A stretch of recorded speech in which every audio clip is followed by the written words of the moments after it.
finally, the terrible shadows which haunted the early 20th century, fascism, imperialism, anti-modernism, seemed vanished. After the Second World War, America's Technicolor vision of the world seemed briefly triumphant. Even when the Berlin Wall and the Iron Curtain threw America into a new conflict, it still seemed confident in its sense of itself as a bastion of rationalism, material prosperity, and social stability. Even as increasingly terrible weapons were invented and deeper bomb shelters dug, America felt itself the courageous defender of the weak and virtuous protector of democracy. Much of that confidence would soon dissolve, however, in one bloody, ugly decade, in a tiny and previously obscure corner of the world, Vietnam.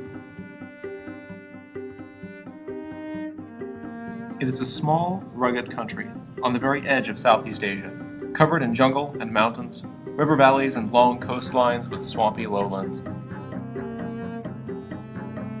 For 30 years, it would be assaulted by foreign armies, bombed by the world's largest air force, doused in napalm and chemical agents, and its cities and villages would be ruined. In its sweltering jungles and burning villages, American troops, too, would also suffer and die. In their suffering, America's dream of a clean, righteous Cold War crusade also seemed to disappear.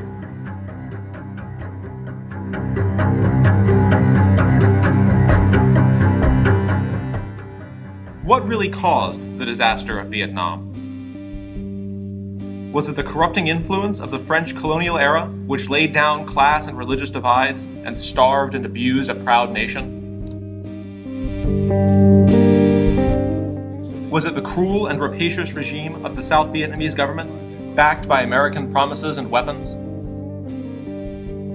Was it the tentacles of communist ambition, reaching out to take over the most strategic areas of the world like an evil empire of ideology, subservient to Moscow and to Beijing?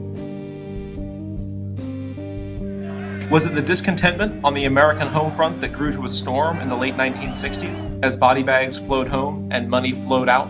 Was it a failure of the American technocracy, whose planning expertise could not subdue one of the world's tiniest and least well-armed nations with the most massive, technologically advanced military machine in the world?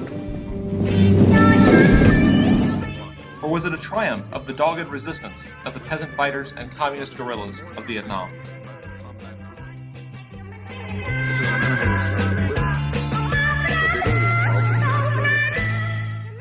The war ended in the chaotic fall of Saigon, the symbolic center of the Vietnamese South.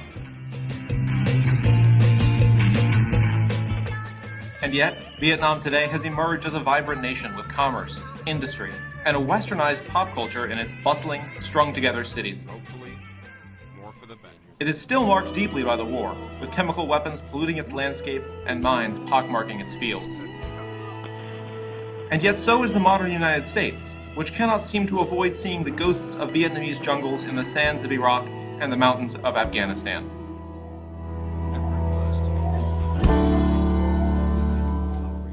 We will spend the next month exploring this war and trying to come to understand these questions.